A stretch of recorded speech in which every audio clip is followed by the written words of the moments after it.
Petite fille à ta maman, petite fille à ton papa, que chaque jour tu surprends, qui vient et va.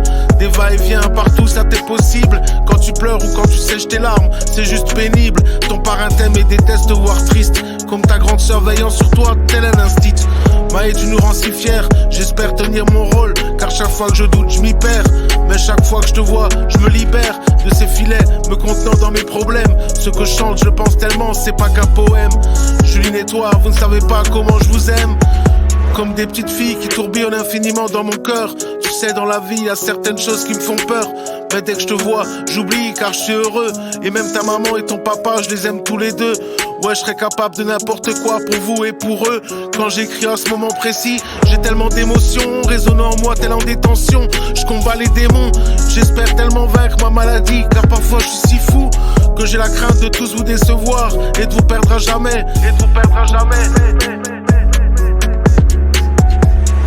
Petite perle, je vois dans tes yeux quand t'as l'envie de pleurer. Même si ce n'est pas ma présence qui doit le plus te rassurer. T'as pris la route et maintenant il te reste plus qu'à la poursuivre. Et si le doute s'installe, il y aura toujours ta maman et ton papa pour te conduire. Maë, tu me fais sourire, tu me fais rire. Quand t'es confuse, quand t'es étourdie, j'essaierai car j'aimerais te mettre à l'abri à l'avenir des soucis. Ta sœur et toi étiez à un moment donné presque mon unique raison de vivre. Quand j'étais si malade, si déprimé, presque en crise. Et je remercierai jamais assez tes parents de m'avoir désigné parrain. Ce porte-clés de ton portrait, de toi bébé, je les protège comme un médaillon que je pose parfois juste sous mon oreiller. Maë, le temps passe vite, t'as depuis une cousine et un cousin. Maë, je me remets dans la peau de ce fameux jour où chaque moment sonnait comme un compte à rebours. Alors que je me tenais pressant avec fureur et angoisse que ton état s'améliore, j'étais prêt à insulter la vie de Poufias. J'ai prié fort le Seigneur de l'intérieur et d'en dehors. Seulement il eut ce fameux matin où je vis tes parents en visio, le visage fermé, les larmes retenues, des rides qui faisaient vieillir leur peau. Mais dada, pourquoi pries-tu? Es-tu idiot? Cela fait maintenant près d'une semaine que t'es sous oxygène. Et cela fait autant de temps que j'ai éteint mon téléphone, que je prenne conscience des priorités. Et puis merde vous autres, si ça vous dérange ou vous fout en rogne, les heures défilent lentement, ton état s'améliore doucement mais sûrement.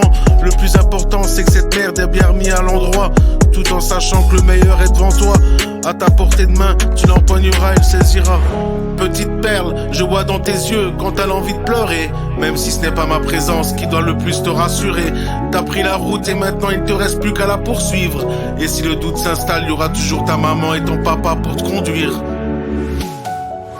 Oui, je serai là aussi si jamais l'éclairage n'est pas assez puissant ou constant pour t'éblouir. Je sais aussi, t'as déjà probablement conscience que t'as une famille en or. Et on veillera tous, et ce j'espère, jusqu'à l'heure de notre mort. Que ta sœur et toi ne manquerez de rien, car vous serez toujours nos petits trésors. J'ai hâte de te voir grandir, sans influencer ton caractère à venir. Car il t'appartiendra à toi seul, et personne ne sera jamais en mesure de le saisir. Et encore moins de se l'approprier, cela t'est et te restera privé.